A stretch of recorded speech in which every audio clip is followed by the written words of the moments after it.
You are a planet. Not a barren rock in space, but a living, breathing sphere, teeming with life beyond comprehension. Within the fortress of your skin, amidst the intricate landscapes of your organs, dwells an empire of trillions.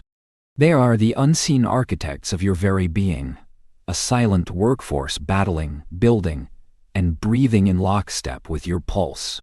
These microscopic citizens dictate your hunger, whisper to your mind, and stand guard against the unseen threats that lurk in every breath and bite. Most of us go our entire lives unaware of this vibrant, essential civilization thriving within our own boundaries. Yet, their success is your survival. Their collapse, your ruin. For in this unseen kingdom, your very existence hangs in the balance. The unseen kingdom. You are a planet, not a barren rock spun carelessly through the void, but a living, breathing sphere, shimmering with an unseen luminescence, teeming with life beyond comprehension. Within the fortress of your skin, across the vast plains of your organs, through the winding rivers of your blood, dwells an empire of trillions. They are the unseen architects of your very being, a silent workforce, battling, building, and breathing in lockstep with your pulse. These microscopic citizens dictate your hunger, whisper to your mind, and stand guard against the unseen threats that lurk in every breath and bite. Most of us go our entire lives unaware of this vibrant, essential civilization, thriving within our own boundaries. Yet, their success is your survival, their collapse, your ruin.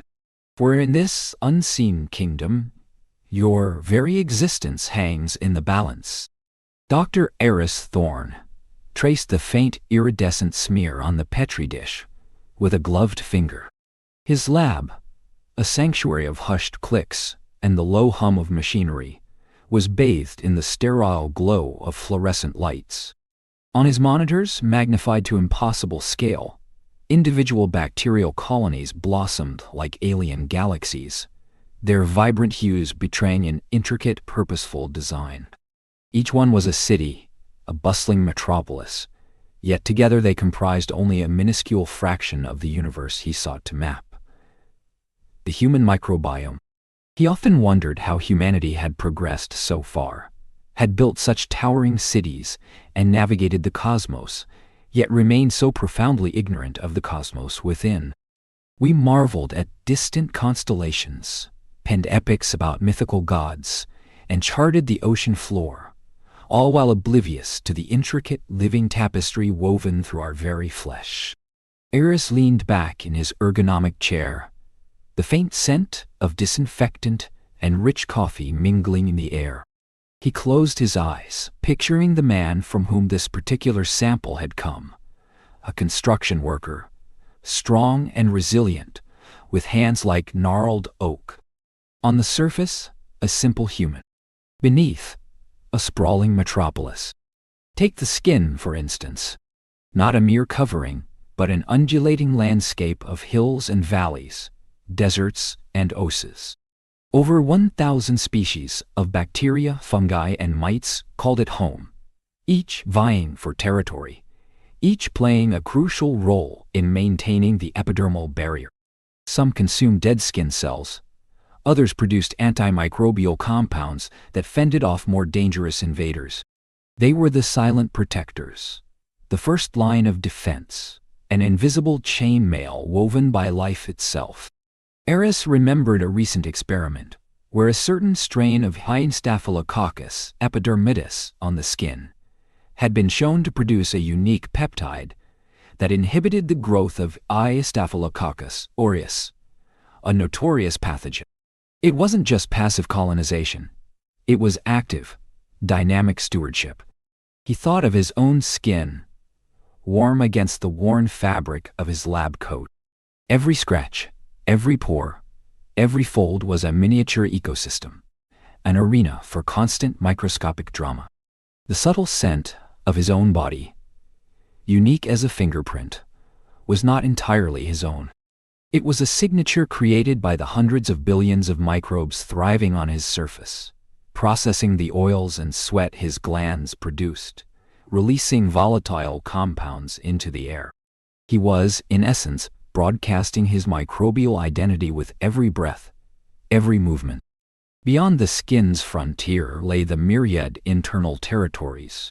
The mouth, a humid cave teeming with over 700 species, a veritable jungle of streptococci and lactobacilli.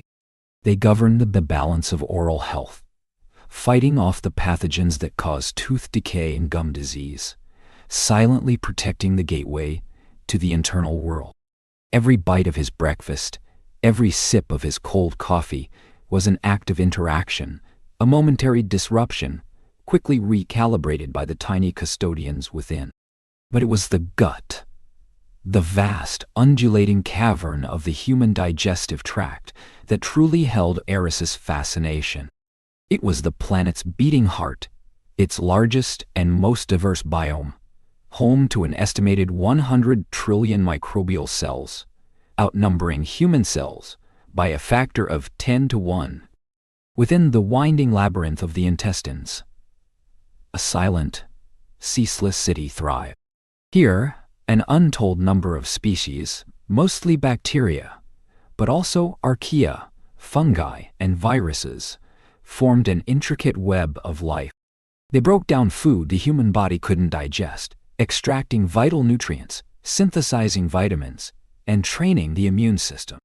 Eris walked over to a bank of servers, their cooling fans humming softly. On one screen, a complex network diagram pulsed with interconnected nodes, each representing a different microbial species found in a healthy human gut. Lines of varying thickness denoted symbiotic relationships, metabolic pathways, and competitive interaction. It looked less like biology and more like a celestial map of intergalactic trade routes. He remembered a patient from a few years ago, a woman suffering from severe, debilitating depression that had resisted all conventional treatments. Her gut microbiome had been in utter disarray, a barren wasteland compared to the vibrant ecosystems Eris was now observing. After a radical, experimental fecal microbiota transplant, her mental health had dramatically improved. The world had gone from gray to color. It was a stark reminder of the gut-brain axis, the invisible superhighway connecting these microscopic citizens to the very essence of human thought and emotion. They didn't just break down food, they literally whispered to the mind. The gut was not uniform. Different sections were like different continents, each with its own climate and dominant species. The stomach, a volcanic, acid-bathed land, housed extremophiles. The small intestine, a more temperate zone, acted as a transit hub. But the colon, the vast lower reaches, was the true metropolis, a dense anaerobic jungle where the most complex interactions occurred. Here, bacteroides, processed complex carbohydrates, VB Phytobacterium, stood guard against inflammation, and countless other species formed a dynamic, ever-shifting community. They were the silent workforce, extracting every last calorie, every last nutrient from the scraps of the external world. And the lungs? Once thought to be sterile, recent research had unveiled a delicate, fluctuating microbial community residing in the airways.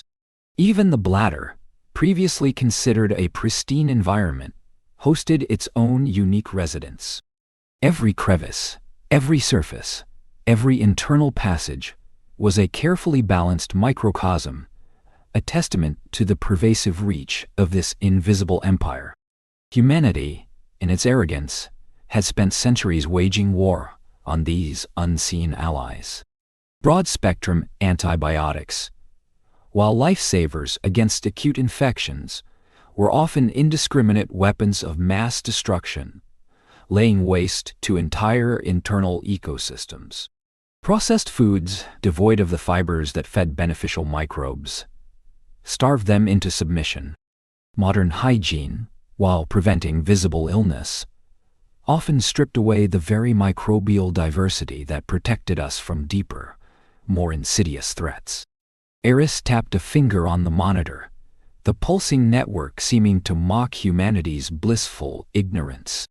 The implications of this invisible world were staggering.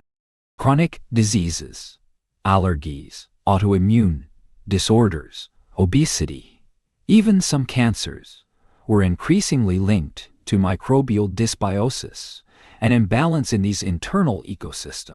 The silent war wasn't just against external pathogens. It was a constant internal struggle for balance, a delicate dance between host and guest. When the dancers faltered, the planet suffered. He pushed himself up, stretching his tired back. The world outside his lab was bustling. Cars honking, distant sirens wailing, the muffled murmur of city life. Each individual out there, scurrying through their day, was a universe unto themselves, unaware of the trillions of lives depending on them, fighting for them, defining. Unseen architects, Eris murmured, the phrase echoing in the quiet space.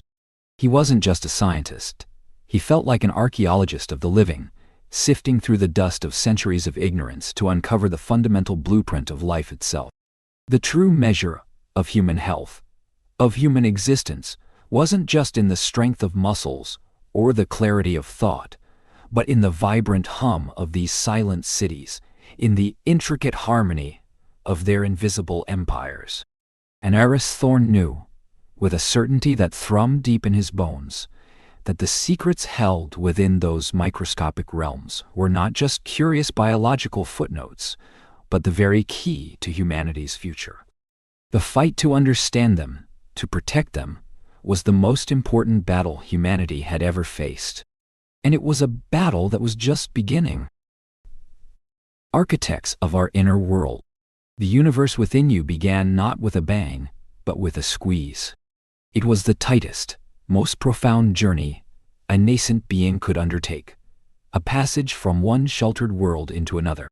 For Ilara, the first breath was merely the climax of a far more ancient initiation, a cosmic anointing that began moments before her cry ripped through the sterile air of the delivery room. Her mother, exhausted but resolute, pushed. With each contraction, Ilara was not just propelled down the birth canal. She was embraced, coated, utterly submerged in the living legacy of her lineage. The vaginal walls, a vibrant ecosystem teeming with its own unique microbial citizens, lactobacilli, Prevotella, bacteroids, became her first brush with the outside world. These microscopic pioneers, silent and unseen, clung to her emerging skin, infiltrated her nascent airways, and were swallowed by her open mouth. They were the original architects, the first wave of settlers on her virgin planet. Dr. Eris, a man whose hands had guided hundreds of new lives into existence, watched with practiced awe. He knew the visible miracle, the unfolding of a tiny human form, but he also understood the invisible, equally profound event unfolding. As Ilara's head crowned, then her shoulders, then her entire slippery body slid into the world, he saw not just a baby, but a universe in formation. "Welcome, little one," he murmured, his voice soft against the gurgle of her first breath. Ilara's cry was sharp, a declaration of existence. The air, rich with the microbiomes of her parents, the nurses, the hospital itself, instantly began to colonize her pristine skin. But the true, foundational blueprint, the one that would shape her internal landscape for decades, had been laid in that tumultuous transit. Later, wrapped in a warm blanket and nestled against her mother's chest, Ilara began her first feast. The smell of colostrum, the rich, golden, first milk, filled the small, private room. Her tiny mouth found the nipple, and a primal instinct took over. This wasn't just food, it was a living potion. "She's doing beautifully, Anya," Dr. Aris said, leaning against the doorframe. a gentle smile on his face. That first latch is more than just nutrition, you know. Anya, her face serene with new motherhood, stroked Ilara's downy head. More than nutrition? Absolutely, Iris affirmed. Think of it as the ultimate microbial transfer. Your body, incredible as it is, produces special sugars in that breast milk, called human milk oligosaccharides. Or, he paused, gesturing vaguely at Ilara's tiny form.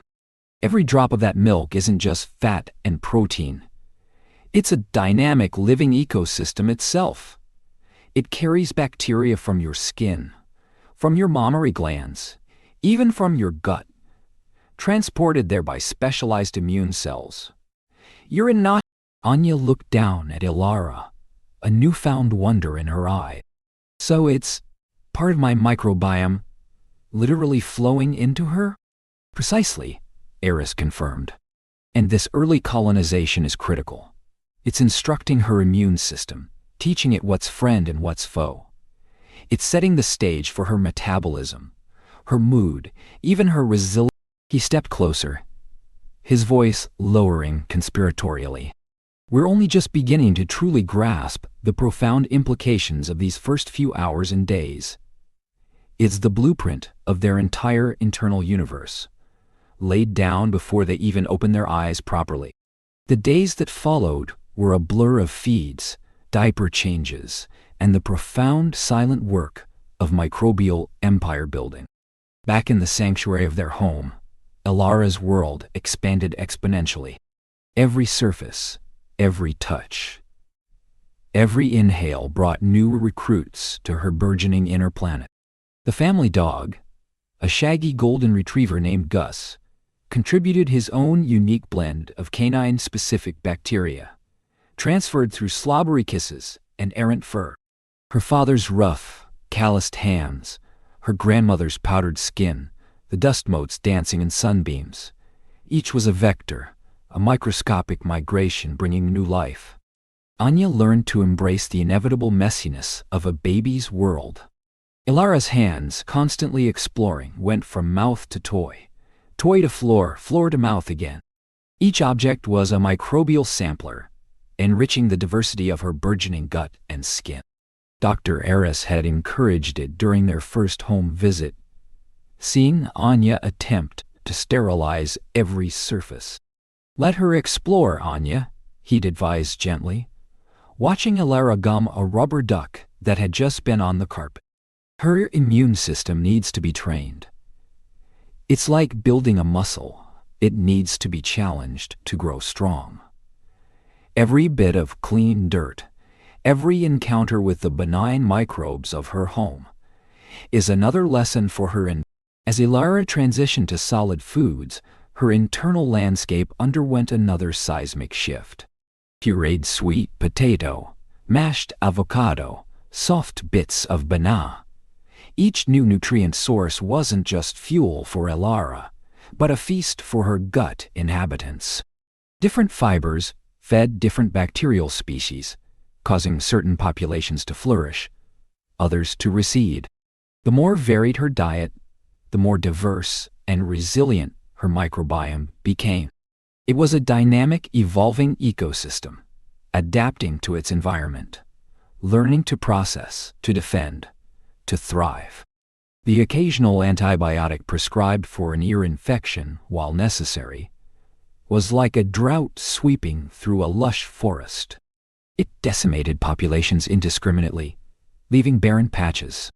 But the resilient pioneers, the ones whose seeds had been so carefully sown at birth, slowly began to regrow, given the right conditions.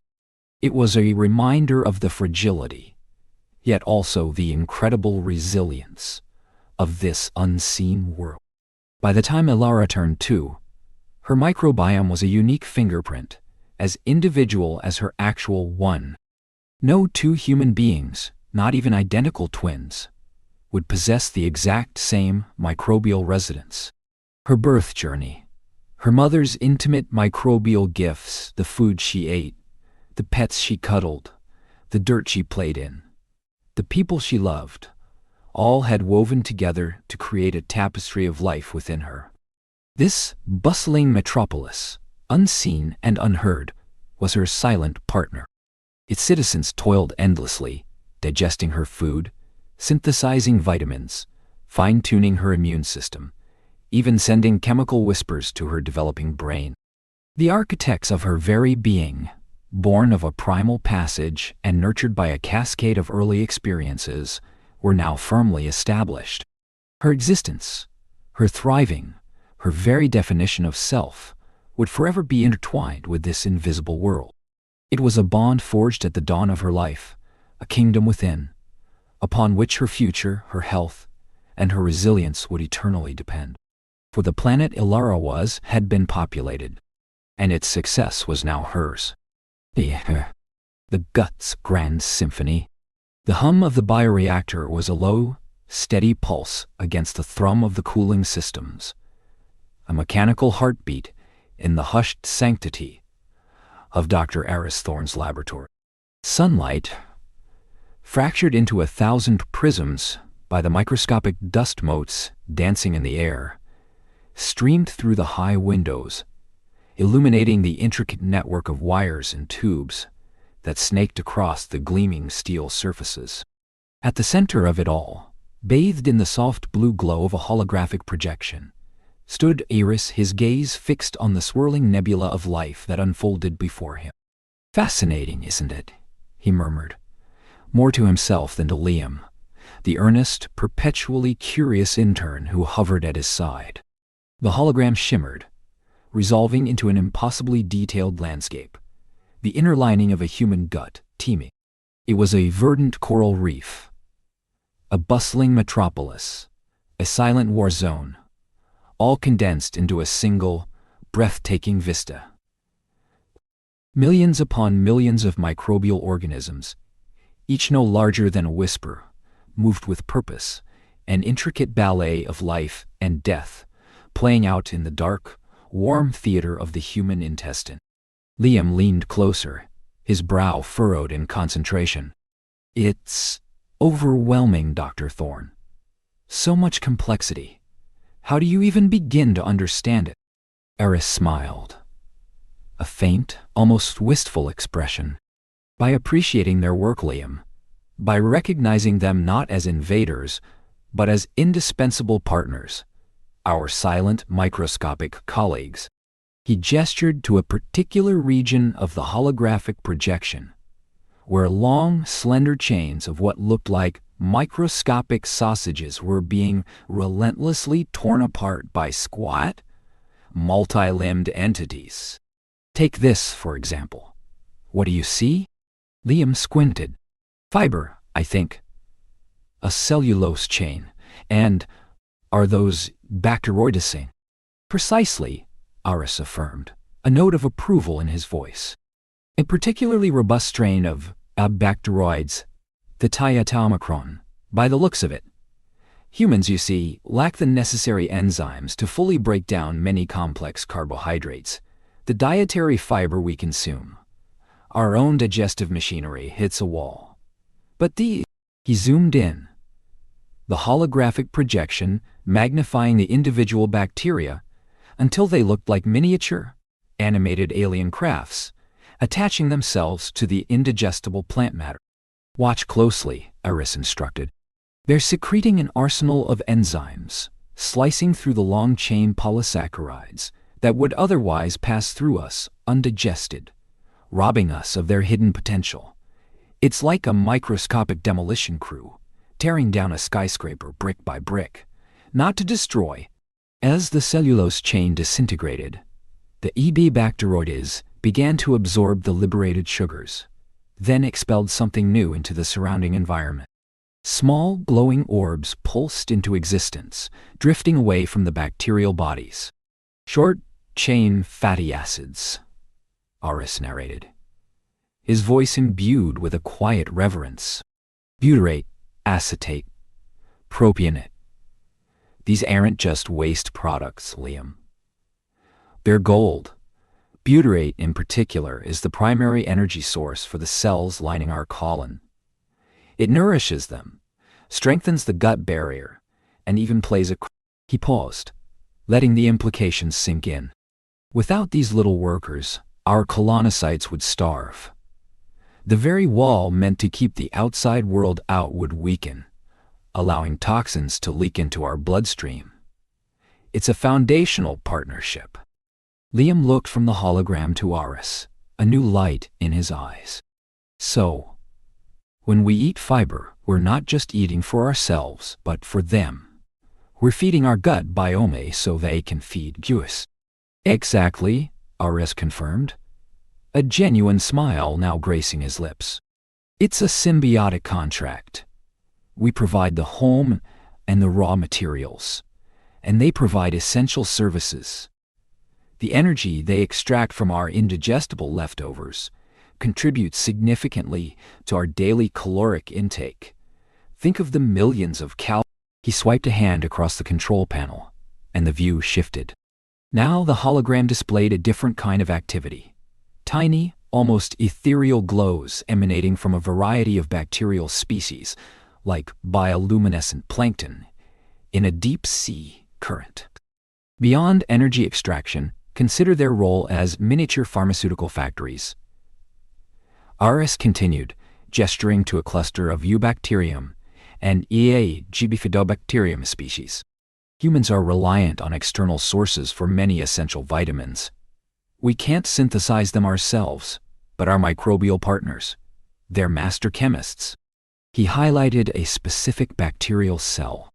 Take vitamin K, for instance. Essential for blood clotting, for bone health. We get some from leafy greens, yes, but a significant portion of our daily requirement, particularly K2. Liam leaned in, mesmerized. So, a vitamin deficiency could actually be a microbiome deficiency?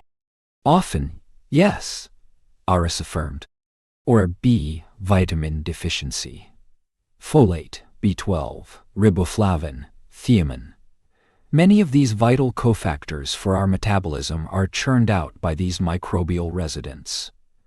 They're the hidden gears in our own biochemical... He zoomed out slightly, the intricate network of microbial communities once again filling the holographic space, a complex tapestry of life. This isn't just about breaking down food or making vitamins, Liam. It's about a profound systemic partnership.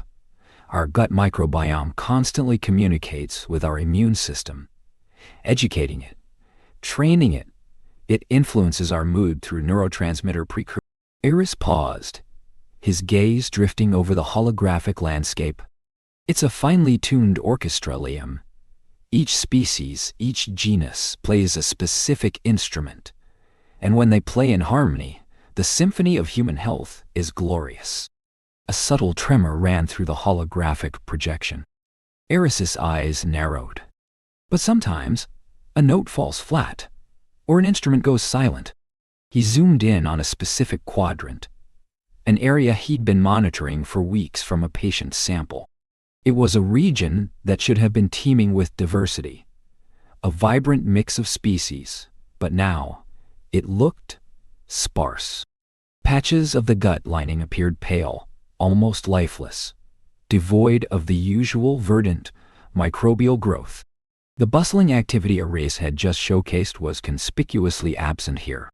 It was like a section of the metropolis had gone dark, its lights extinguished, its streets empty. "This is Mrs. Albright's sample," Aris explained, his voice losing its instructional cadence, replaced by a growing concern.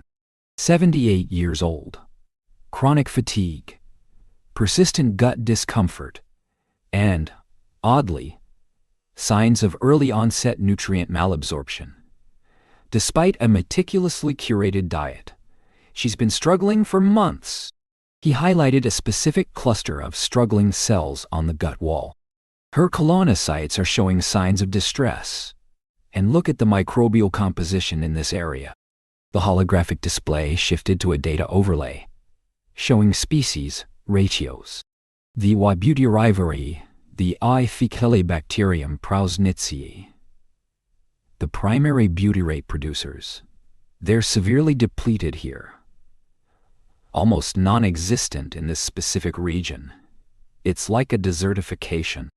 Liam frowned, taking in the stark numbers. But if the bacteria aren't there to produce butyrate, the colonocytes aren't getting their primary fuel, right? Which means they're starving, even with food coming in. Precisely, Aris said, his finger tracing a ghostly outline on the holographic projection. And the lack of butyrate means reduced barrier integrity, increased inflammation. A vicious cycle. But why this specific patch? We've tried targeted prebiotics, even a limited fecal microbiota.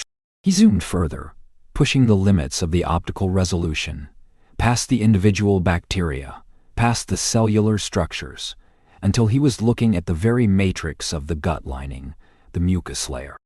There, interwoven with the remaining, struggling microbial life, he saw it. Fine, almost invisible strands, like spider silk, that weren't cellular. They shimmered with a faint, unnatural luminescence. And where they touched the bacterial communities, the organisms seemed to shrivel, their metabolic glows dimming. Liam squinted. What is that, Dr. Thorne? Is it some kind of fungal overgrowth? Aris shook his head slowly, his expression grim. No. Fungi have a distinct morphology. This is something else. Something I've only seen in highly experimental theoretical models, never in vivo. It's an engineered biopolymer. His mind raced, piecing together fragments of obscure research, whispers from the fringes of bioengineering. This wasn't a natural imbalance. This was deliberate. A weapon, perhaps. Or, more chillingly, a controlled experiment gone catastrophically wrong within a human host. Liam, Aris said, his voice quiet, heavy with dawning realization. This isn't just Mrs. Albright's problem. If this thing is what I think it is, then the implications are far wider than a single patient's gut health. This could be a silent war being waged in the invisible world within us. And he looked up from the dying landscape of Mrs. Albright's gut, his gaze meeting Liam's, a shared understanding of the profound, unsettling mystery that had just presented itself. The hum of the lab equipment suddenly felt less like a heartbeat and more like a ticking clock. Ew. Sentinels of our defenses. Dr. Aris Thorne leaned closer to the holographic display, the ethereal blue glow painting his face in the dim laboratory. Lines of genomic data scrolled across the translucent pane, interspersed with vibrant, almost artistic renditions of cellular interaction. He wasn't just looking at data. He was witnessing a silent, incessant war, a complex dance of defense and attack, playing out on a microscopic stage, yet dictating the health of macroscopic beings. His focus was on the dendritic cells, those star-shaped sentinels of the immune system, typically voracious in their consumption of foreign invaders. But here, they weren't attacking. They were listening, learning. Remarkable, he murmured, more to himself than to the empty lab. The air hummed with the low thrum of servers and ventilation systems, a constant mechanical whisper that usually faded into background noise. But tonight, it felt like the pulse of discovery. He zoomed into a specific cluster, a vibrant ecosystem of bacteria. Bacteroids fragilize. Ficholobacterium. Prausnitzii, a smattering of lactobacillus. For years, immunology had largely focused on the body's internal surveillance, the adaptive immune system's uncanny ability to identify and eliminate specific threats. But increasingly, the data pointed to an external unseen partner in this critical endeavor: the microbiome. His research had begun with a simple, yet profound question. Why were conventionally raised laboratory mice so much more resilient to certain infections than their germ-free counterparts, even when inoculated with the same pathogens? The answer, he was now convinced, lay in the microbial residence of their guts. It's like an immune system boot camp, he thought aloud, tracing a pathway on the display with a gloved finger. A constant, low-level exposure, not to threats, but to the very fabric of healthy coexistence. He recalled the seminal studies, the ones that first suggested the gut was more than just a digestive tract, but a crucial training ground. In the earliest days of life, when the immune system was still charting its course, these microscopic tenets provided the essential curriculum. They presented a kaleidoscope of molecular patterns, antigens, and metabolites that taught nascent immune cells the critical distinction between self, friend, and foe. Without this early exposure, the immune system remained naive, prone to overreacting to harmless substances, allergens, benign environmental particles, or terrifyingly, turning its formidable weaponry against the body's own tissues. He highlighted a specific interaction: bacteroids, fragilici, polysaccharide, Sa, and its profound effect on regulatory T cells, or TREGs.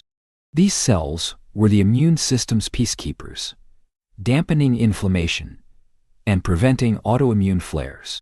See how the SA interacts with the TLR2 receptor? He pointed, though no one was there to see. It doesn't trigger an alarm. It sends a signal of reassurance. It teaches the T cell to tolerating, to stand down from an attack.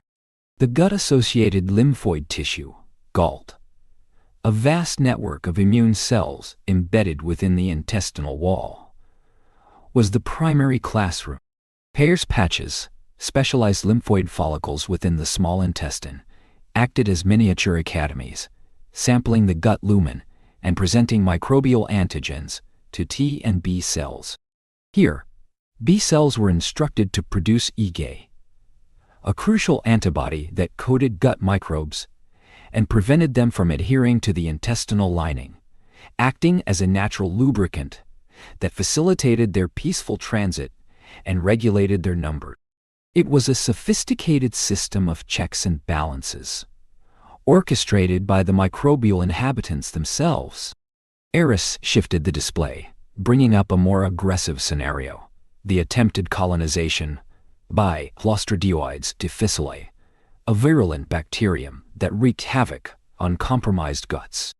Normally, a healthy microbiome presented an impenetrable barrier, a living wall against such invaders. Colonization resistance, he narrated.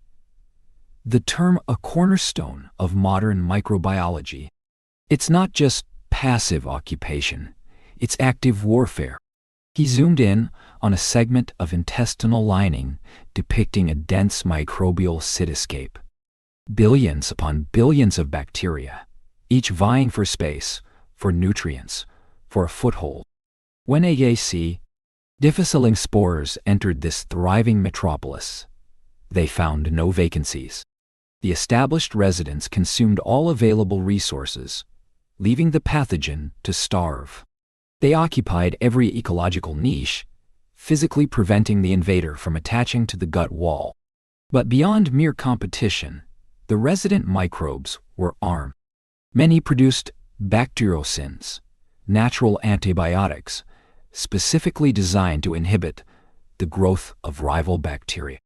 Others, like certain Lactobacillus and Bifidobacterium strains, produced short-chain fatty acids, CFAs, like butyrate, acetate, and propionate. These CSAFAs not only provided energy for the host's colonocytes, gut cells, strengthening the intestinal barrier, but also lowered the pH of the gut, creating an inhospitable environment for many pathogens. Imagine trying to build a new house in the middle of a bustling, overcrowded city, Aris mused. Every plot is taken, every resource allocated. And then, The existing residents start throwing stones and acid at you. He recalled the devastating impact of broad-spectrum antibiotics, often the necessary evil in severe infections. While eradicating the primary pathogen, they indiscriminately wiped out the beneficial gut flora, leaving a vacuum. That's when AJC, difficelling, moves in, he explained, like a squatter in an abandoned building. It seizes the opportunity, multiplies unchecked, producing toxins that shred the intestinal lining, leading to severe diarrhea, colitis, even death. The image of the ravaged gut, once a vibrant ecosystem, now a barren wasteland ripe for opportunistic invaders, flashed in his mind. It was a stark reminder of the microbiome's fragility and its profound importance. The influence of the gut microbiome, however, wasn't confined to the gut itself. It was a systemic conductor, orchestrating immune responses throughout the entire body. Eris brought up a schematic of the human body, tracing lines of communication from the gut to distant organs. "It's not just local defense," he said, gesturing at the screen. "The signals generated in the gut, those SAFAs, the metabolites, the microbial cell wall components, they travel through the bloodstream, influencing immune cells in the lungs, on the skin, even in the brain." He focused on the lungs. Patients with a healthy gut microbiome were often more resistant to respiratory infections, and when they did fall ill, their recovery was faster and less severe. The gut-lung axis, a concept once considered fringe, was now well established. GIV-DSFVAs, particularly butyrate, could enhance the function of alveolar macrophages, the primary immune cells in the lungs, making them more efficient at clearing pathogens and resolving inflammation. Similarly, in skin conditions like eczema or psoriasis, dysbiosis in the gut often correlated with the severity of the disease. The systemic immunomodulation provided by a balanced gut microbiome helped regulate inflammatory responses across different mucosal surfaces, fortifying the body's overall defenses. "It's a global early warning system," Aris concluded, his voice filled with a quiet reverence. "The gut microbiome is constantly calibrating our immune system, ensuring it's vigilant but not overzealous, responsive but not self-destructive. It's the invisible shield." A gentle knock on the lab door startled him. Eris looked up to see Dr. Elena Petrova, her fiery red hair pulled back in a practical bun, a half-empty coffee mug in her hand. She was the one who had first pulled him into this field, her relentless pursuit of microbial truths often feeling like a gravitational force. "Still at it, Aris? I thought you'd be home by now, dreaming of bifidobacteria," Elena quipped, stepping into the lab, her gaze immediately drawn to the holographic display. Eris managed a tired smile. "Just trying to make sense of the full scope. We talk about immune education, colonization resistance, but the sheer elegance of it, Elena. The way it all intertwines, it's not just a collection of bacteria, it's an extension of our own immune system." Elena walked over, her eyes scanning the data, a thoughtful frown creasing her brow. "And when that extension is severed, or diseased, that's where our problems begin." She gestured to a section of the display depicting immune cell markers in a dysbiotic gut. "Look at the cytokine profile here. High IL-6, TNF-alpha, classic inflammation, but without a clear pathogen to rally against. The immune system is hyper-alert, attacking shadows, because its primary instructor is absent or compromised." "Exactly," Aris agreed, feeling the familiar synergy of their collaboration. "That chronic, low-grade inflammation, the one we see in so many modern diseases, metabolic syndrome, certain neurodegenerative conditions, even some cancers, it's often rooted in a misfiring immune system.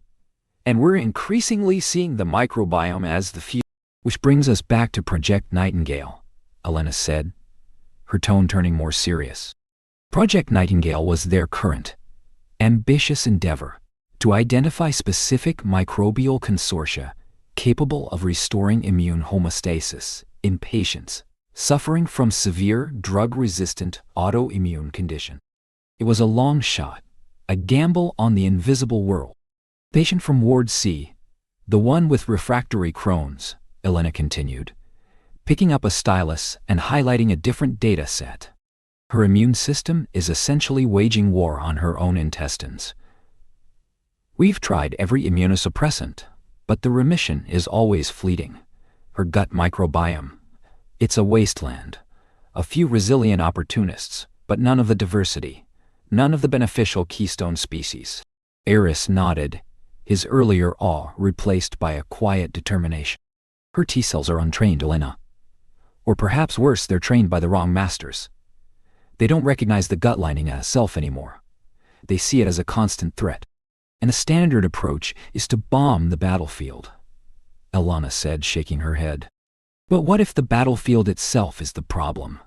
What if we need to rebuild the ecosystem first, then retrain the soldiers? Eris turned from the display, looking out the panoramic window, at the twinkling city lights. Below them, life pulsed on. Unaware of the microscopic battles raging within each body, the silent guardians standing watch. We have to understand how to rebuild it, Eris said, his voice low but firm. It's not just about introducing good bacteria. It's about creating the right conditions for them to thrive, for them to re-establish that educational dialogue with the immune system. It's about rewilding the human body, in a sense. Elena leaned against a lab bench, crossing her arms. And that's where the next phase of Nightingale comes in. We've mapped the healthy immune-modulating communities. We've identified the metabolic pathways they trigger. Now, it's about engineering the environment, the prebiotic landscape, to allow for stable engraftment. It's the ultimate personalized medicine, Eris mused. Not just tailoring a drug to a genetic profile, but tailoring an entire ecosystem to reboot a compromised defense system. Imagine the implications, Elena. Preventing allergies before they manifest, reversing autoimmune conditions, even fortifying defenses against novel pathogens. A notification chimed on Eris's comm unit. He glanced down. A message from their lead clinical liaison. Urgent update on patient 734. Severe P. aeruginosa infection. Critical. Immune response failing. Eris and Elena exchanged a look. IP. Pseudomonas aeruginosa, a notoriously antibiotic-resistant bacterium, often preying on the immunocompromised. This was a direct challenge to their hypothesis. If the microbiome truly fortified all defenses, why was patient 734, who had been part of an early, albeit limited, microbiome restoration trial, still failing? Patient 734, Elena said, her voice quiet. Their gut profile was improving. We thought we were making progress. Eris's brow furrowed. Was it enough? Or did we miss something? A critical piece of the puzzle connecting gut health to systemic protection against such a virulent opportunist. He turned back to the holographic display, the vibrant microbial communities now seeming to mock him with their complexity. The invisible world, it seemed, still held many secrets, and the cost of unraveling them could be measured in lives. The battle for patient 734 was about to begin, and it might reveal just how truly profound and fragile the microbiome's shield truly was. Whispers to the brain. The hum of the centrifuge was a constant, almost comforting, lullaby in Dr. Anya Sharma's lab. Outside the window, a slate-gray sky promised rain, but inside the air was warm, sterile, and alive with the quiet thrum of discovery. Anya stared at the holographic projection shimmering above her workstation, a reconstructed neural pathway, rendered in luminous emerald and amethyst. It belonged to her latest patient. Subject Delta, a 70-year-old man named Arthur Henderson, struggling with the insidious creep of early-onset Parkinson's. For months, Anya had been tracking this subtle, yet undeniable, link between Arthur's worsening motor symptoms and his escalating digestive issues. Conventional neurology dismissed it as comorbidity, a coincidence. But Anya, a neuroscientist who had dared to peer beyond the skull and into the forgotten landscapes of the gut, knew better. The data screamed at her. Spikes in anxiety and episodes of profound melancholy always followed periods of severe gut dysbiosis, before the tremors in Arthur's right hand became noticeably worse. It was a pattern she'd seen in animal models, but Arthur's human experience lent it a harrowing, undeniable weight. Still chasing the gut-brain ghost, Anya? The voice belonged to Dr. Ben Carter, head of the neuroimaging department, a man whose brilliance was matched only by his entrenched skepticism. He leaned against the lab doorframe, mug of lukewarm coffee steaming in his hand, his eyes, sharp and intelligent, flicking between Anya and the glowing neural map. Anya didn't look up, instead zooming in on a specific cluster of neurons in the substantia nigra. Not a ghost, Ben, a superhighway. The vagus nerve isn't just a communication line. It's an express route for bacterial metabolites and inflammatory signals. Look at this. She gestured to a superimposed graph, showing microbial diversity plummeting just weeks before Arthur's motor symptoms accelerated. His gut microbial profile went south, and then his brain followed. Ben walked over, squinting at the screen. Correlation, Anya. We see that with stress, with poor diet. It doesn't mean his gut bacteria are giving him Parkinson's. Not directly giving him Parkinson's. No, Anya corrected, tapping a finger on the projection. But they're certainly complicit. Think of it. The gut is a massive endocrine organ. Our resident microbes aren't just digesting our food. They're synthesizing a pharmacopoeia of compounds that directly influence our neurochemistry. She paused, adjusting the projection to display a biochemical pathway. Take serotonin, for instance. A colossal 90% of our body's serotonin is produced in the gut. Not in the brain, Ben, but in the amygdala, largely modulated by our microbiome. Ben's skepticism softened, replaced by a flicker of genuine curiosity. So you're saying a patient's mood isn't just a brain thing, it's a gut thing? Precisely, Anya affirmed, her voice gaining an edge of passion. We've seen it in countless studies. Mice with depleted microbiomes exhibit increased anxiety, impaired social behavior. Introduce specific bacterial strains, and you can reverse those symptoms. They become... She pulled up another slide, this one showing a vibrant microscopic image of an intricate microbial community. It's not just mood, cognition too. Think of the gut as a second brain, constantly sending signals, short-chain fatty acids, especially butyrate. But Parkinson's? Ben trailed off, clearly trying to connect the dots. That's a protein misfolding disease. A problem with alpha-synuclein.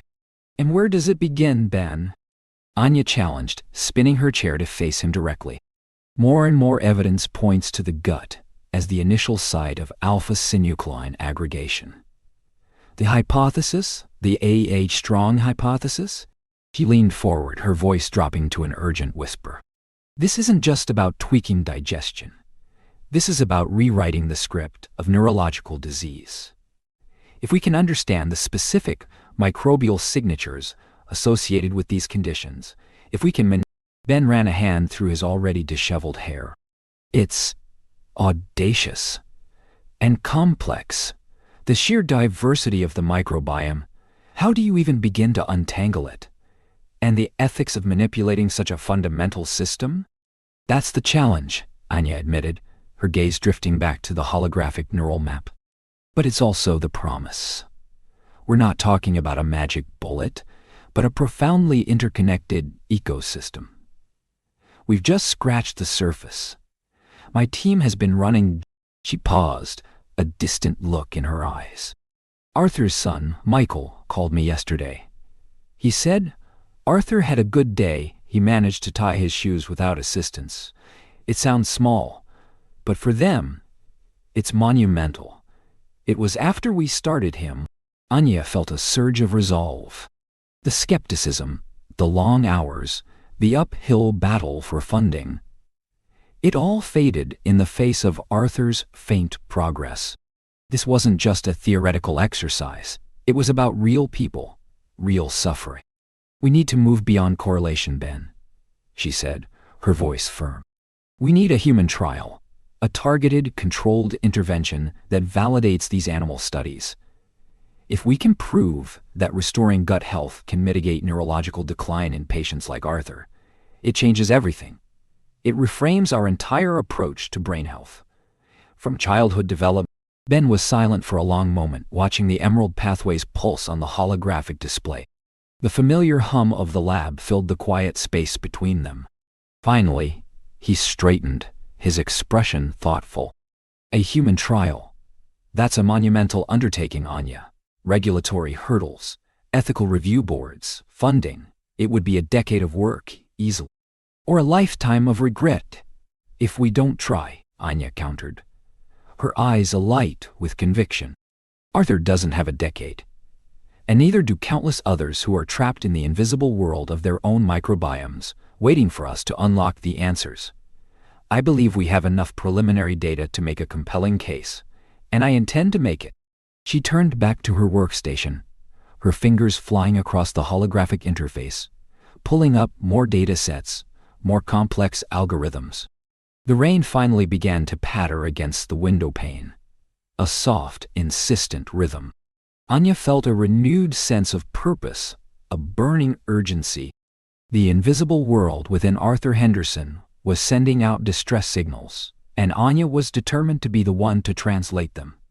To find a way to heal the microscopic universe within, and in doing so, perhaps heal the man himself.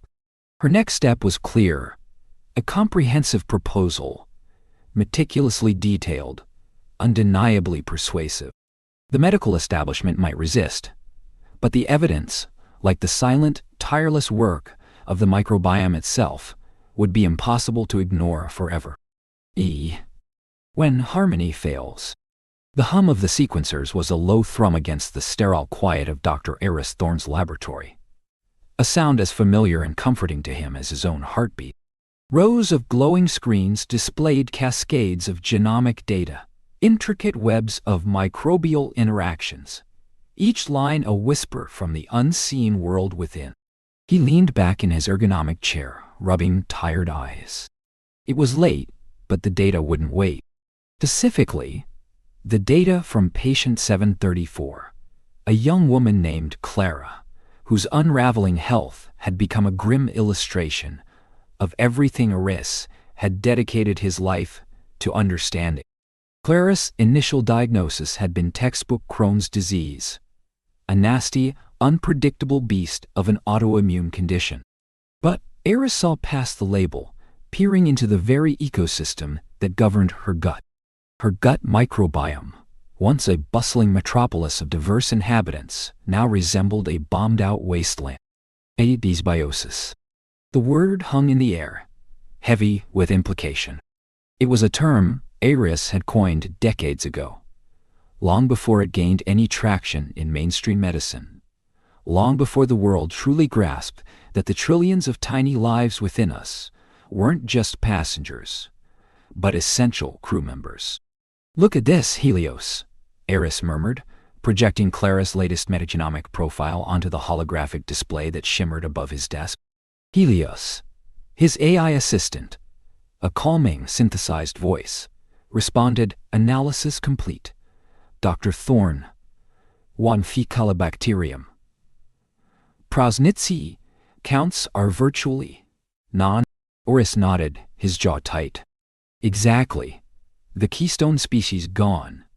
The very organisms responsible for producing butyrate, for maintaining gut barrier integrity, for modulating immune response, simply vanished. And in their place, a free-for-all.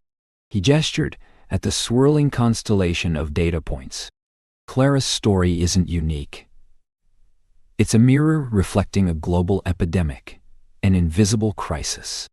He often thought of the human body as an intricate, self-regulating planet, and the microbiome as its most vital, yet most vulnerable, ecosystem.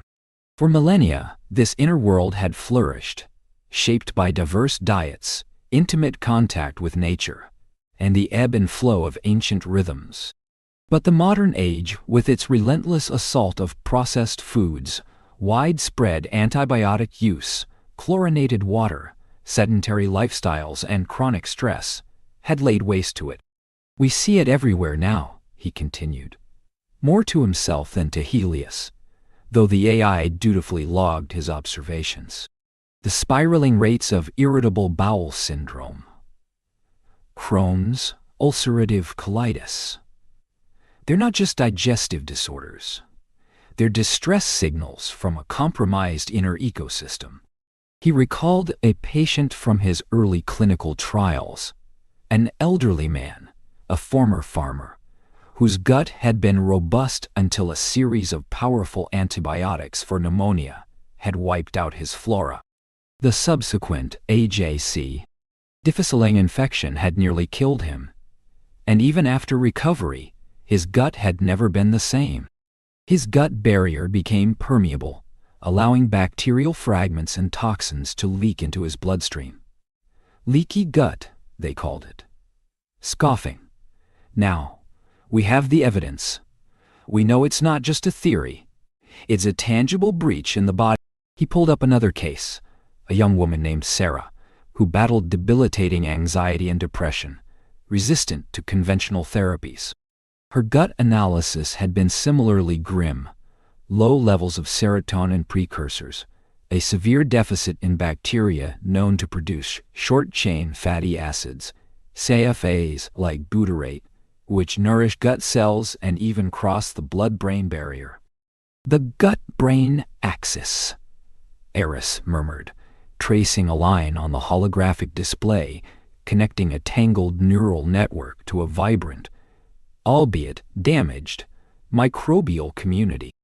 A direct line of communication, mediated by these tiny organisms. When they're out of balance, the signals get scrambled. Mood, cognition, even neurodegenerative diseases. We're just beginning to scratch the surface of these connections. The digestive woes were just the tip of the iceberg. Dysbiosis, Aris had come to understand, was a foundational crack in the edifice of human health, leading to a cascade of seemingly unrelated conditions. He brought up a metabolic panel, this one from a high-profile patient, a CEO suffering from intractable obesity and prediabetes, despite rigorous diet and exercise. Helios, overlay patient 887's microbiome profile with their metabolic markers. The AI complied, juxtaposing a graph of insulin resistance against a heat map of bacterial species. "Observe, Dr. Thorne, a marked increase in IM firmicutes relative to I. bacteroideae. This patient's microbial community is exceptionally efficient at extracting calories from food, even from relatively small portions." It was a stark image of the microbiome's unseen hand in metabolic health. The obesity epidemic, type 2 diabetes, metabolic syndrome, all, in Eris's view, had a significant unacknowledged microbial component. The very makeup of one's gut bacteria could dictate how many calories were absorbed, how fats were stored, and how the body responded to insulin. It was a terrifying thought. One's own inner residents, if unbalanced, could be silently sabotaging their metabolism. And then the autoimmune conditions, Aris sighed, running a hand through his already disheveled hair. Clara, our Crohn's patient, is a perfect example. celiac disease, rheumatoid arthritis, lupus, even some forms of multiple sclerosis. The scientific community is slowly, painstakingly, connecting these dots to a dysfunctional microbiome. He remembered a particularly challenging case from his fellowship days. A young boy with severe unexplainable allergies and eczema. Conventional treatments failed him until a groundbreaking and controversial at the time fecal microbiota transplant had not just alleviated his gut issues, but remarkably, cleared his skin and dampened his allergic reaction. The immune system, Eris explained, pacing now, the energy in the room growing with his thoughts, is meticulously trained by the microbes from birth. They teach it what's friend and what's foe. When the teachers are gone, or when rogue elements take over, the immune system becomes... He paused, staring at the complex algorithms that attempted to predict microbial behavior. The challenge wasn't just identifying the imbalances. It was understanding the intricate interplay, the symphonic chaos that governed this invisible world. It was easy to say dysbiosis, but fixing it was like trying to mend a sprawling, interconnected city where every citizen was both worker and architect. The lab door slid open softly, and Dr. Lena Petrova, a brilliant geneticist from the next-door lab, peered in. She was a woman of precise movements and even more precise thoughts. Her skepticism, a useful counterpoint to Eris's sometimes expansive theories. Still at it, Aris? You look like you're wrestling with a quantum entanglement problem. Eris smiled faintly. Worse, Lena. I'm wrestling with an ecosystem. I'm looking at Clara's data again. Her Crohn's is spiraling. We've tried everything in the standard protocol. And her microbiome...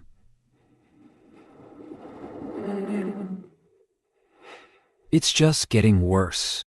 Lena walked over, her eyes scanning the holographic display. Problem, Eris, is that we're still largely operating on a kill the bad guys, introduce the good guys model. It's a blunt instrument for something so exquisitely delicate. You can't just repopulate a wasteland and expect a rainforest to bloom. Precisely, Eris said, relief in his voice that someone understood the nuance.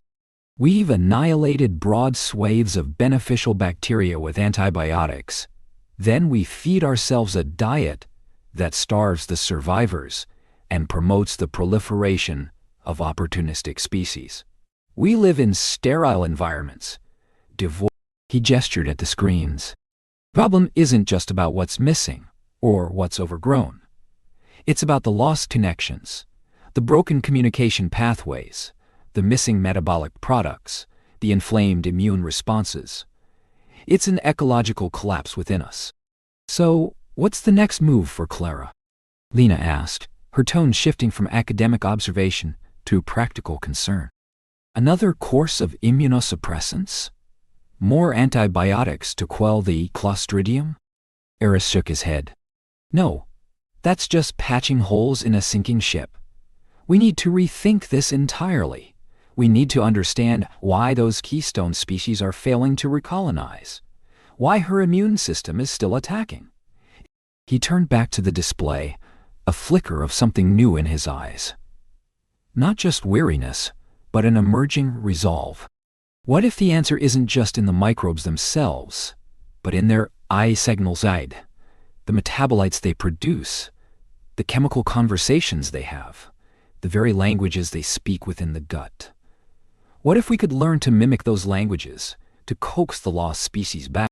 Lena raised an eyebrow, a flicker of interest in her precise gaze. You're talking about microbial linguistics, a new frontier. More than that, Eris said, his voice gaining strength. An idea solidifying in his mind. We've focused on the populations.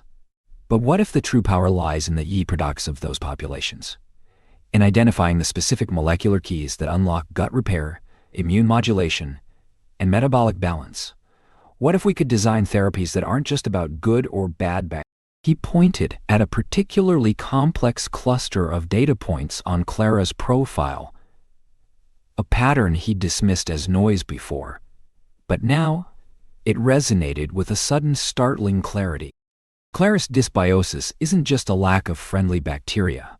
It's a specific chemical imbalance. A missing set of molecular instructions that prevent her own body from healing. We need to find those instructions. We need to synthesize them. His gaze swept over the glowing screens, a spark igniting in the depths of his exhaustion. The answers weren't just in what was there, or what wasn't.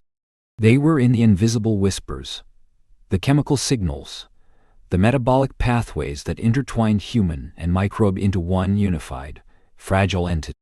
This wasn't just about probiotics or dietary changes anymore. This was about molecular orchestration. This was about truly understanding the language of the invisible world, not just cataloging its inhabitants. And for Clara, and millions like her, it was the only way forward. He had a new hypothesis, a daunting new research direction. But for the first time in months, he felt a surge of hope. The silent conversation within was far more complex than he'd ever imagined. And he was finally learning to listen. Cultivating inner garden. The scent of chamomile tea, and something faintly antiseptic, clung to Clara's sun-drenched kitchen. Dr. Eris Thorne sat opposite her at the worn pine table, a stack of vibrant brochures and a neatly organized notebook spread between them. Clara, usually a whirlwind of nervous energy, was slumped slightly, her face pale, the usual sparkle in her eyes muted. Weeks of discomfort, of bloating and brain fog, and a crushing fatigue that no amount of sleep could remedy.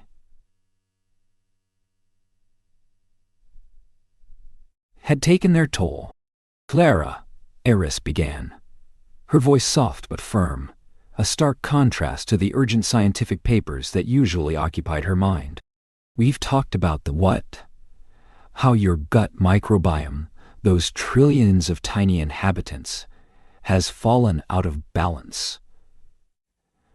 We've seen the markers of dysbiosis, the inflammation. Now we move to the how we bring it back. Clara sighed, tracing the rim of her cooling mug. More pills? More exotic supplements with unpronounceable names? Her skepticism wasn't a personal slight. Eris knew it was the exhaustion talking, the echo of every failed dietary fad and medical prescription that had promised much and delivered little. Eris shook her head, a strand of dark hair escaping her usually neat bun. No, not primarily. This isn't about quick fixes, Clara. This is about gardening. Think of your gut as a rich, complex ecosystem. Right now, it's a bit barren, perhaps overgrown with weeds. Our job is to reseed it, fertilize it, and Eris gestured towards the kitchen, towards the promise of fresh produce. Food. Clara's eyebrows arched. Food? I eat pretty well, Eris. Whole grains, lean protein. You do, Eris conceded.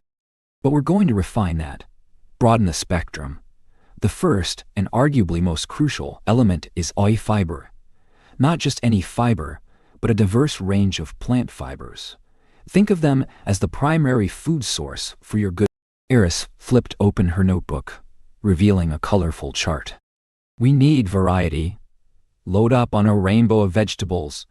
Leafy greens like spinach and kale, cruciferous heroes like broccoli and cauliflower, root vegetables like carrots and sweet potatoes, fruits too, with their... She saw Clara's eyes glaze over slightly. Eris, that's a lot. And honestly, a lot of that gives me gas. Precisely, Eris nodded, anticipating the common complaint. That's your current microbial community reacting to the sudden influx of new food. It means they're starting to work, but it can be uncomfortable initially. We start slow, Clara. A little bit more each day. Gradually, your gut bacteria... Eris pushed a brochure across the table. It displayed vibrant images of various plant-based foods. The goal is to feed the flora, so to speak.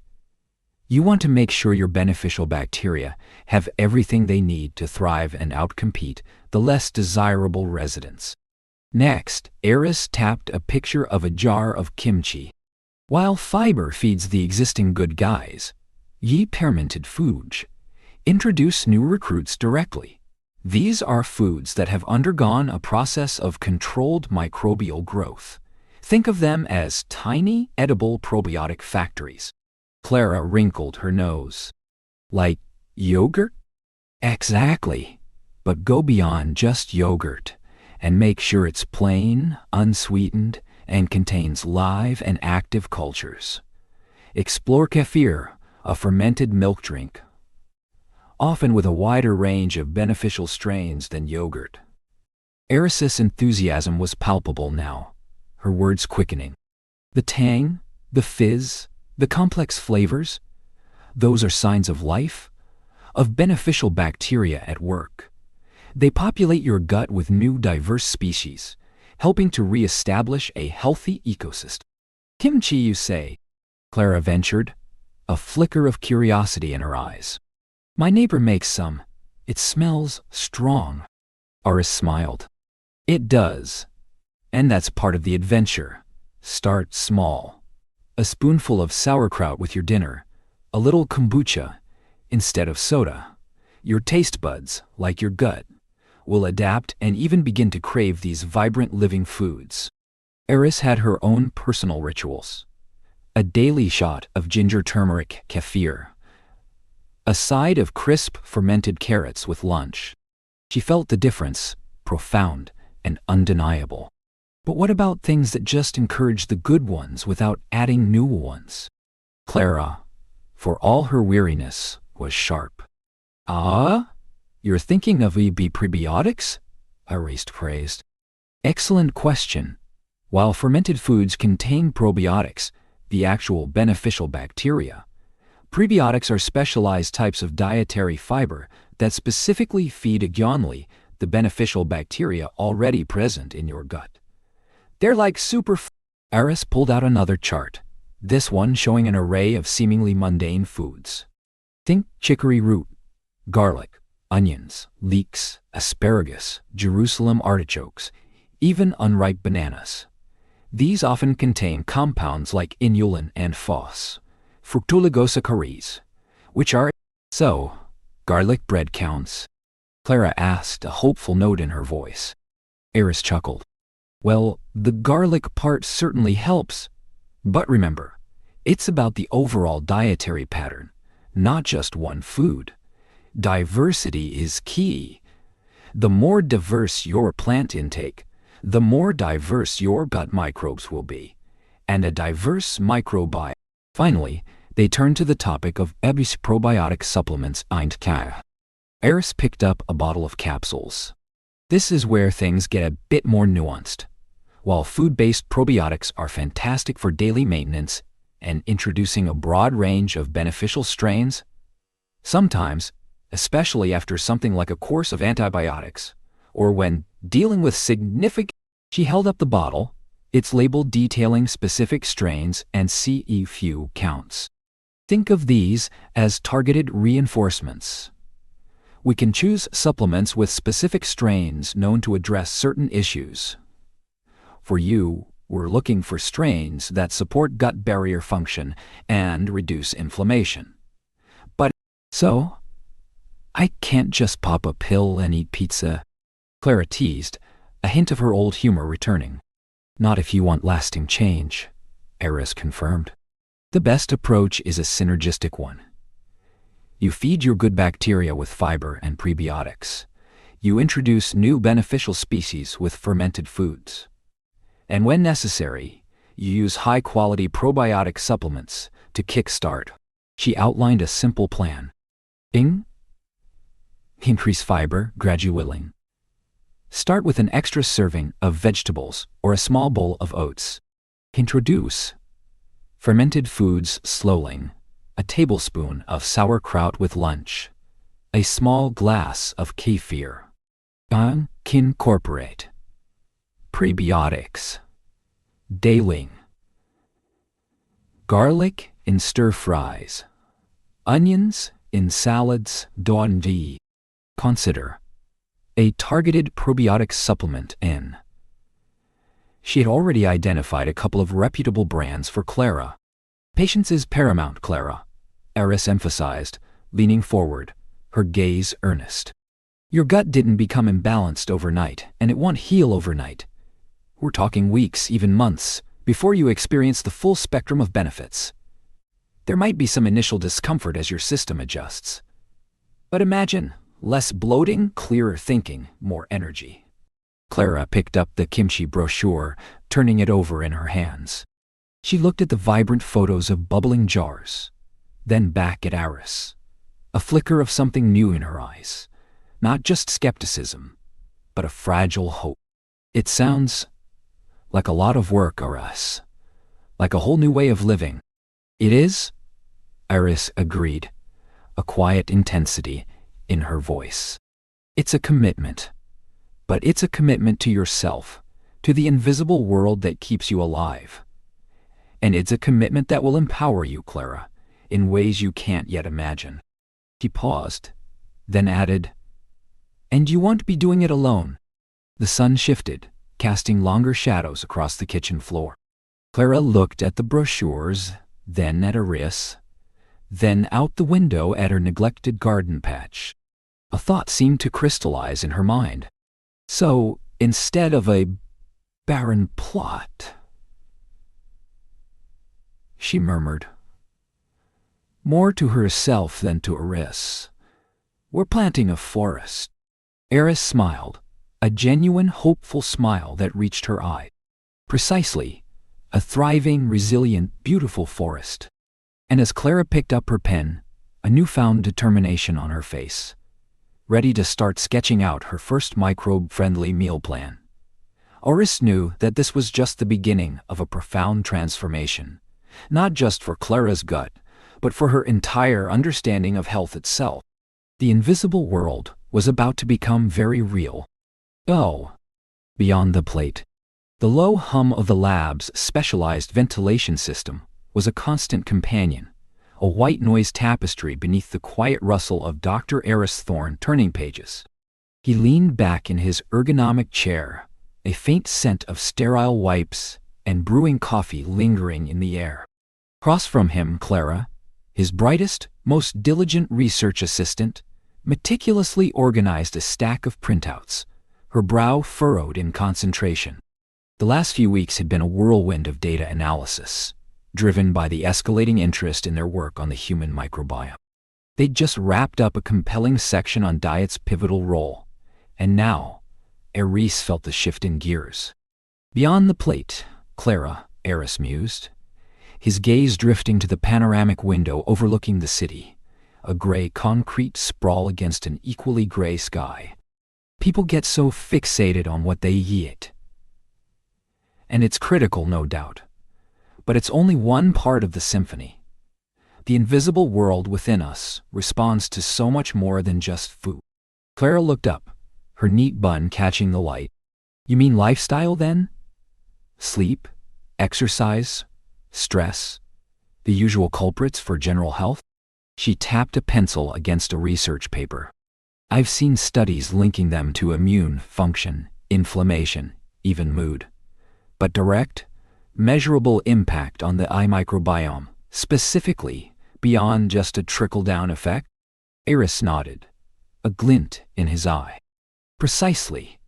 Not a trickle-down, Clara. A direct tidal wave effect. Take stress, for instance. He leaned forward, gesturing with a pen. Imagine your gut as a thriving, diverse rainforest. Each species plays a role, from the towering trees to the smallest insects. Now introduce a sudden, prolonged drought. So the good guys struggle, and the opportunists thrive? Clara murmured, making a note. Like the weeds taking over a parched garden. Exactly, Eris affirmed. We've seen it in our metagenomic sequencing. Individuals experiencing chronic stress, caregivers, high-pressure executives, even students during exam periods, show a marked. And the solution isn't just popping a probiotic, is it? Clara asked, her tone thoughtful. Hardly. It's about calming the storm, Aris said, leaning back. Mindfulness, meditation, even just structured breaks and deep breathing exercises. We've conducted preliminary trials where participants incorporated daily. He paused, then continued. And intimately linked to stress, of course, is sleep, or the lack of it. Eris gestured towards a stack of papers detailing their latest sleep study. Our circadian rhythms, those internal clocks that regulate everything from hormone release to body temperature, are deeply intertwined with our microbial communities. Bacteria, too, have their own daily. Clara picked up one of the papers. So, when someone's sleep-deprived, their gut microbes are effectively jet-lagged too. An excellent analogy, Eris commended. Studies have shown that even a few nights of insufficient sleep can alter the composition of the gut microbiome, leading to a decrease in beneficial bacteria. It's like the entire ecosystem is just exhausted, Clara mused, flipping through the abstract. So, good sleep hygiene isn't just about feeling rested. It's about giving your internal universe a chance to reset and repair. Precisely, Eris confirmed. Consistent sleep schedules, a dark and cool environment, winding down before bed. These aren't just quaint suggestions. They are foundational pillars for microbial health. Your microbes thrive on routine, just as you do. He stood, walking to a whiteboard filled with complex diagrams. Now for something perhaps more intuitive but equally profound. Exercise. We know it builds muscle, strengthens the heart, improves mood. But what's less appreciated is its profound impact on the gut microbiome. He drew a quick diagram of a gut cross-section. Regular physical activity, particularly moderate to vigorous exercise, increases microbial diversity. So running a marathon is like feeding your gut microbes a gourmet meal? Clara asked, a slight smile playing on her lips. Eris chuckled. Not necessarily a marathon, Clara, though elite athletes often have incredibly diverse microbiomes. Even consistent, moderate exercise, like brisk walking. I've always felt better after a good run. But I never connected it to my gut bacteria directly, Clara admitted. It just feels like a holistic, good-for-you thing. It is holistic, but the mechanisms are increasingly clear, Eris said, tapping the whiteboard. And finally, perhaps the most undervalued aspect, one that we've truly neglected in our hyper-sanitized, urbanized existence: exposure to natural environments. He turned back to the window, the gray cityscape a stark contrast to his words. Our ancestors, and indeed most of humanity for millennia, lived intimately connected with the natural world. They walked on soil, breathed air filled with microbial aerosols from forests. You mean like playing in the dirt when you were a kid? Clara ventured. Exactly. Eris's face lit up. Childhood exposure to diverse environments, farms, forests, even just parks, has been consistently linked to reduced rates of allergies, asthma, and autoimmune diseases.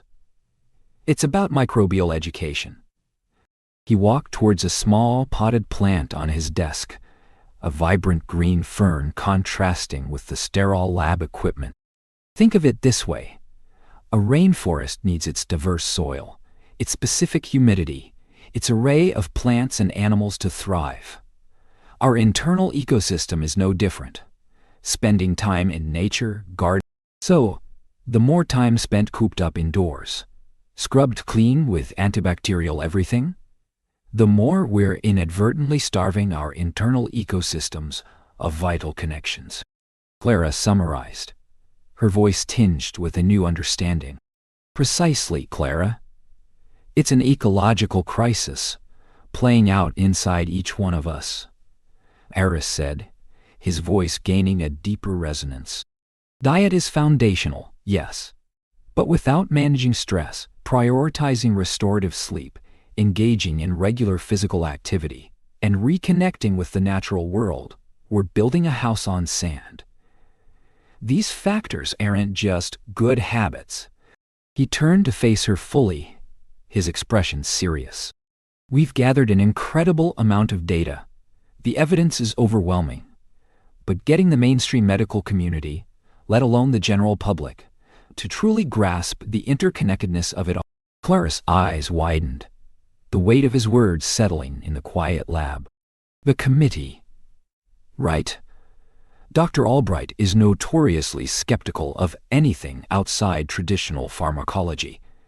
And the head of funding, Mr. Henderson, only cares about the bottom line. Which is why our message needs to be undeniable, Aris stated, his gaze firm. We show them not just the science, but the actionable pathways. We show them the profound life-altering impact these lifestyle interventions have, not just on individual health, but on the burden of chronic disease. He picked up a thick binder filled with their latest data. This isn't just about gut health anymore, Clara. It's about redefining what it means to be healthy in the 21st century, and we're going to lead the charge. The low hum of the ventilation system seemed to amplify the quiet resolve that now filled the room. The task ahead was monumental, but Aris Thorne, with Clara by his side, felt an unshakable conviction that they were finally ready to begin. Dale, frontier of discovery. The air in the grand atrium of the Helsinki Convention Center crackled with an almost palpable energy, a strange blend of caffeinated urgency and profound intellectual excitement.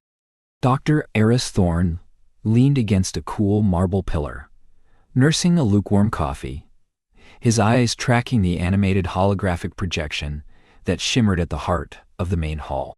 It depicted a swirling nebula of data points, each representing a distinct microbial species, a genome sequence, a metabolic pathway, all interconnected within the intricate ecosystem of a human gut. The speaker, a young, impossibly brilliant bioinformatician named Dr. Lena Petrova, gestured fluidly at the display. "What you're seeing," she announced, her voice resonating with an unshakable confidence, "is a real-time predictive model.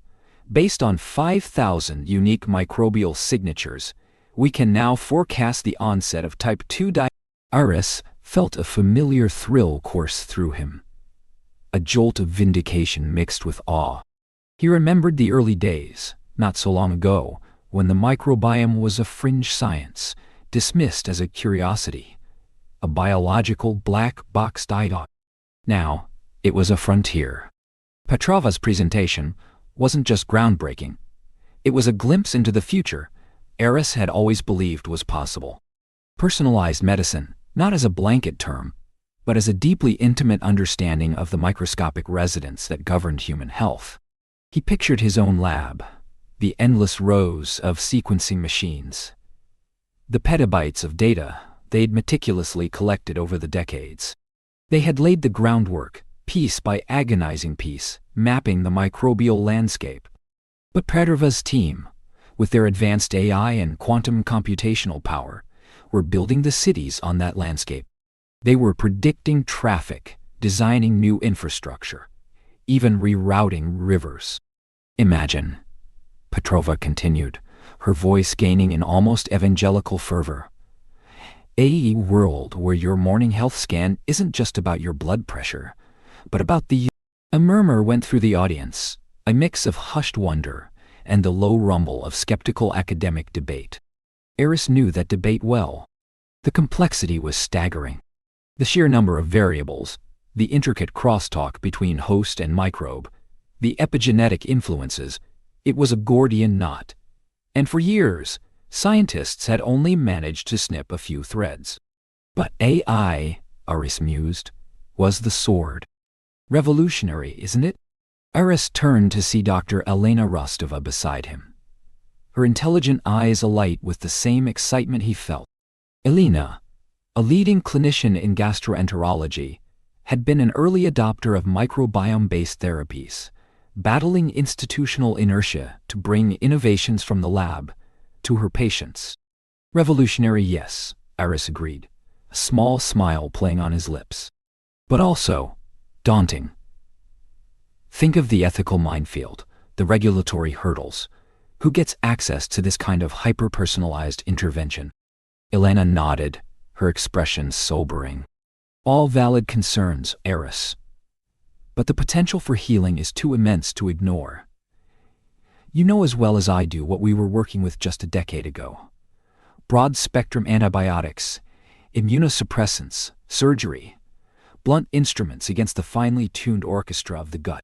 She gestured towards the holographic display, now transitioning to a complex diagram illustrating gene expression in specific bacteroid strains triggered by dietary prebiotics.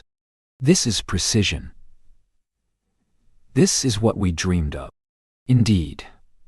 Remember when we first started talking about FMT for Clostridioides difficile?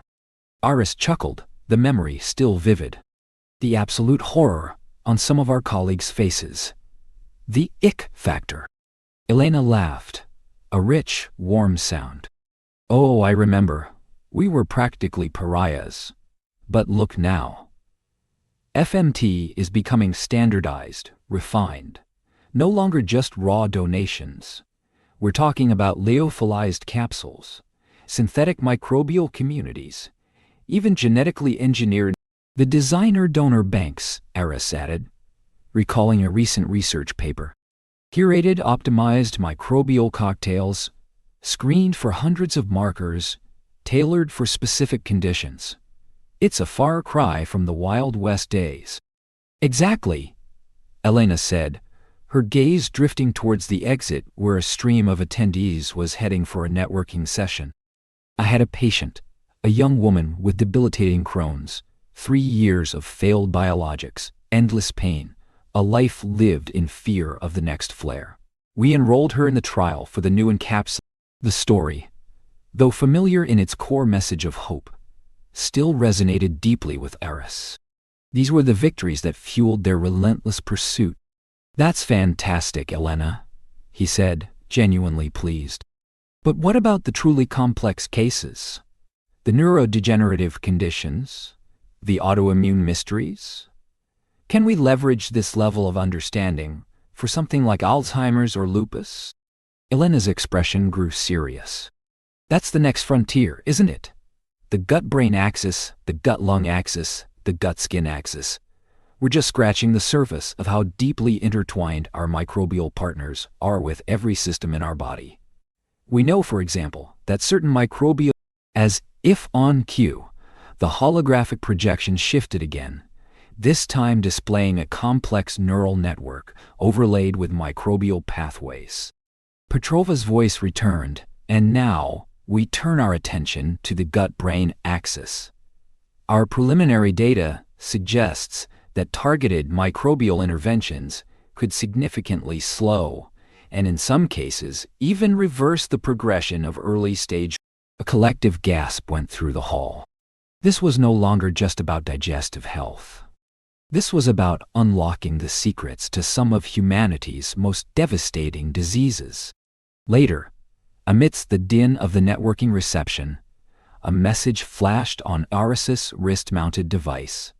Meeting request, Dr. Julian Vance, Private Conference Room Alpha, 19-0, Julian Vance.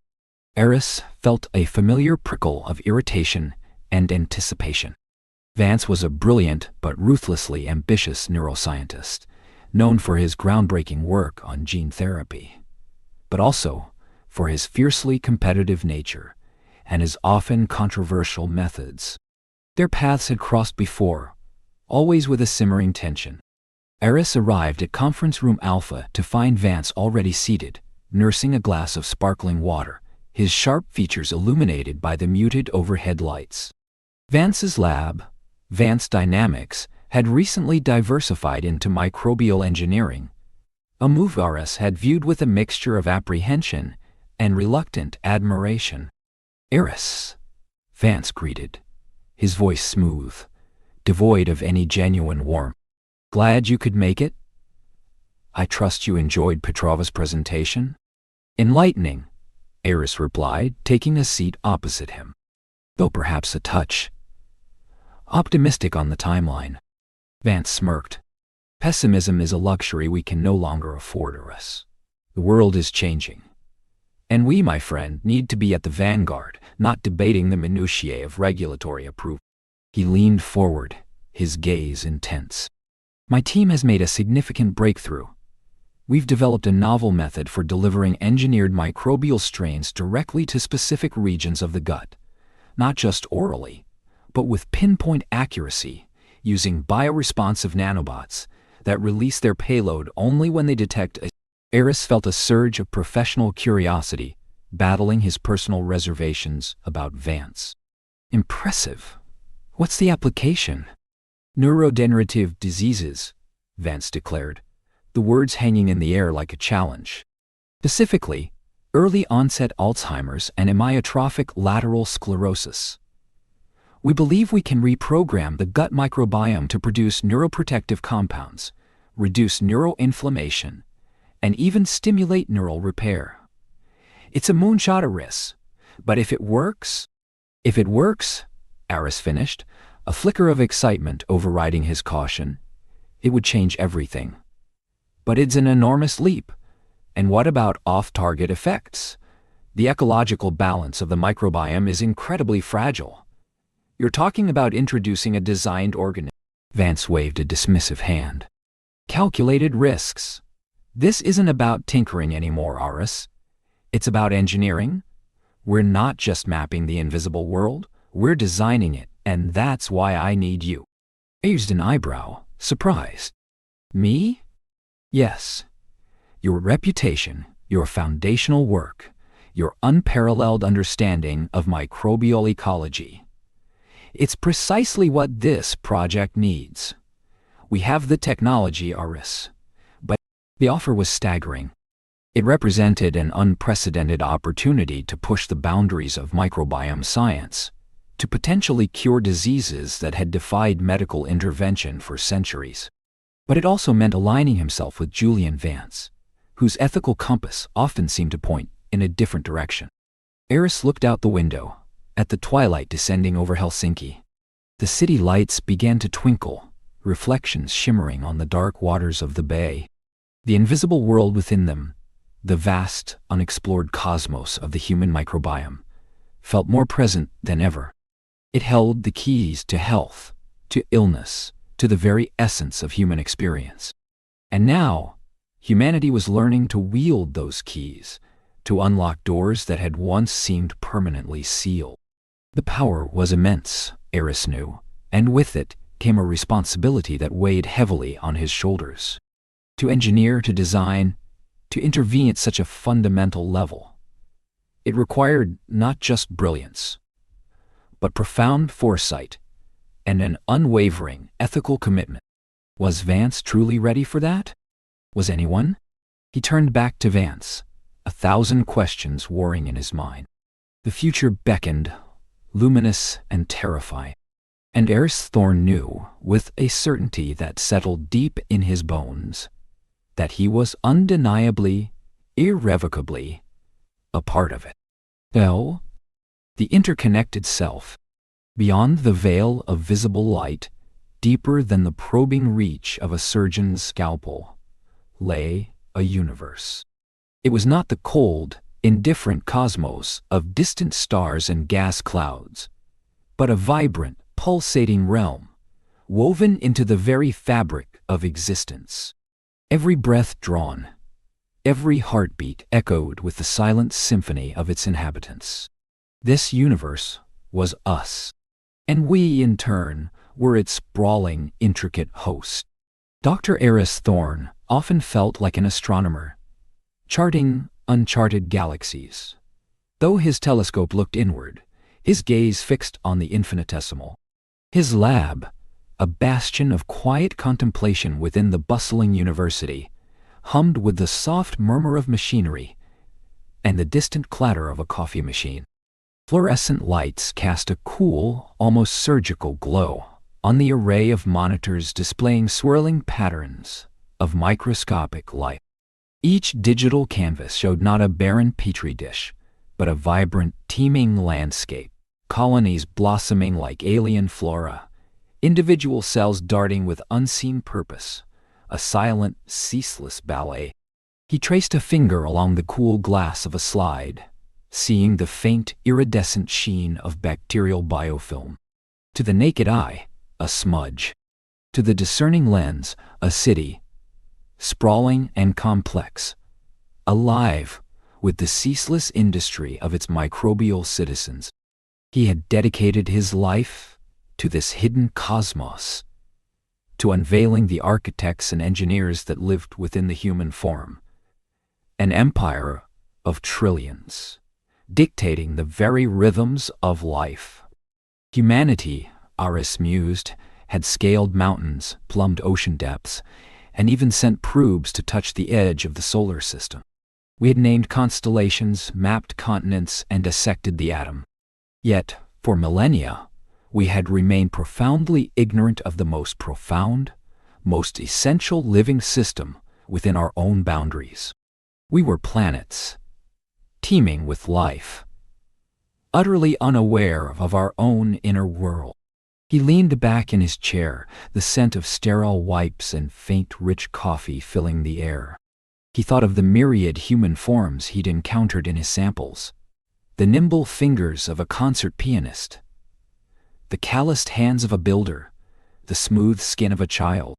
Each one, a distinct ecological niche, a unique planet unto itself, shaped by a confluence of diet, environment, and genetics, yet bound by the universal truth of its microbial inhabitants. Take the skin, that vast, undulating continent of the body, not merely a protective barrier, but a living tapestry, a dynamic landscape of hills and valleys, arid plains and humid hollows. On its surface, over 1,000 species of bacteria, fungi, and even microscopic mites waged a silent, ceaseless drama. They were the silent protectors, the first line of defense against the relentless assault of the external world. Aris recalled a study from his early career where a common skin bacterium, ein Staphylococcus epidermidis, had been found to produce a unique peptide. This peptide, a tiny molecular key, locked down the growth of E. Staphylococcus aureus, a notorious pathogen capable of causing debilitating infections. It wasn't passive cohabitation. It was an active, dynamic stewardship, a microscopic militia patrolling the frontiers of the body. His own skin, warm beneath his worn lab coat, was a living testament to this unseen vigilance. Every unique scent, every subtle change in texture, was a signature born not purely of his human cells, but of the billions of microbes thriving there, metabolizing, processing, and broadcasting their collective presence. He was, in essence, a walking microbial broadcast. Beyond the skin's frontier lay other vibrant ecosystems. The mouth, a humid cavern, teemed with over 700 species, a veritable jungle of streptococci and lactobacilli. They governed the delicate balance of oral health, meticulously fighting off the pathogens that cause tooth decay and gum disease, silently protecting the gateway to the internal world. Every bite of food, every sip of water was an active interaction, a momentary disruption quickly recalibrated by the tiny custodians within. But it was the gut, the vast, winding labyrinth of the human digestive tract, that remained Aris's deepest fascination, his personal obsession. It was the planet's beating heart, its largest and most diverse biome, home to an estimated 100 trillion microbial cells, outnumbering human cells by a factor of 10 to 1. Within its dark, undulating caverns, a silent, ceaseless metropolis thrived. Here, an untold number of species, mostly bacteria, but also archaea, fungi, and viruses, formed an intricate symbiotic web. They were the ultimate alchemists, breaking down food the human body couldn't digest, extracting vital nutrients, synthesizing essential vitamins, and, perhaps most profoundly, training and tuning the immune system. Eris walked over to a bank of servers, their cooling fans humming softly, a low white noise in the sterile silence. On one screen, a complex network diagram pulsed with interconnected nodes, each representing a different microbial species found in a healthy human gut.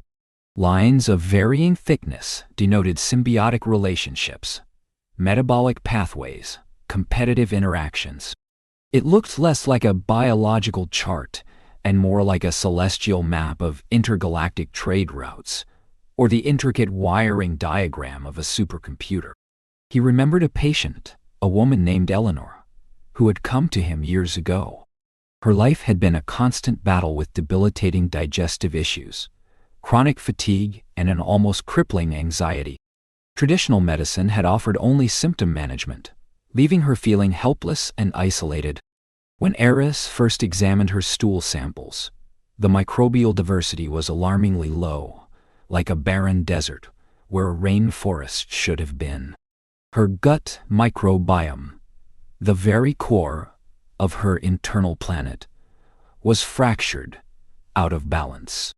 Eris had embarked on a carefully tailored intervention, a blend of prebiotics to nourish beneficial species, targeted probiotics, and a radical dietary shift. It wasn't a quick fix. It was a slow, deliberate process of ecological restoration. He remembered Eleanor's hesitant optimism turning to genuine hope, then to profound gratitude. Months into the protocol, her energy returned, her digestion normalized, and, to her own astonishment, her anxiety diminished significantly. "It's like someone turned the lights back on," she'd told him, her eyes bright with a new vitality. "I feel like myself again, but better." Eleanor's transformation wasn't a miracle, but a testament to the profound interconnectedness of the human body and its microbial inhabitants.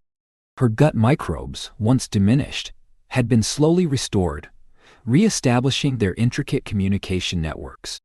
They had re-engaged with her immune system, calming its overreactions, and resumed their role in synthesizing neurotransmitter precursors that influenced her mood and cognition. Her gut, her internal planet, had found its equilibrium, and in doing so, had healed the larger organism. This was the true revelation of the microbiome, Eris reflected. Its influence extended far beyond mere digestion. It was a second brain, whispering constantly to the first. It was an immune academy, teaching our defenses what to fight and what to tolerate. It was a pharmacy, producing compounds that affected our hunger, our sleep, our pain perception, even our personality. The invisible world within shaped the visible world we inhabited. Every thought, every emotion, every physical sensation, a complex interplay between human and microbe. The concept was humbling, yet exhilarating. For too long, medicine had viewed the human body as a solitary entity, a closed system battling external threats. But the truth was far grander, far more collaborative. We were not alone within our own skin. We were ecosystems, superorganisms, a symphony of life dependent on the harmonious orchestration of trillions of microscopic partners. This understanding opened up new frontiers in health, new pathways to combat chronic diseases, obesity, autoimmune disorders, even neurological conditions. Imagine a future where mental health disorders are addressed not just with psychotherapy and pharmaceuticals, but with targeted microbial interventions.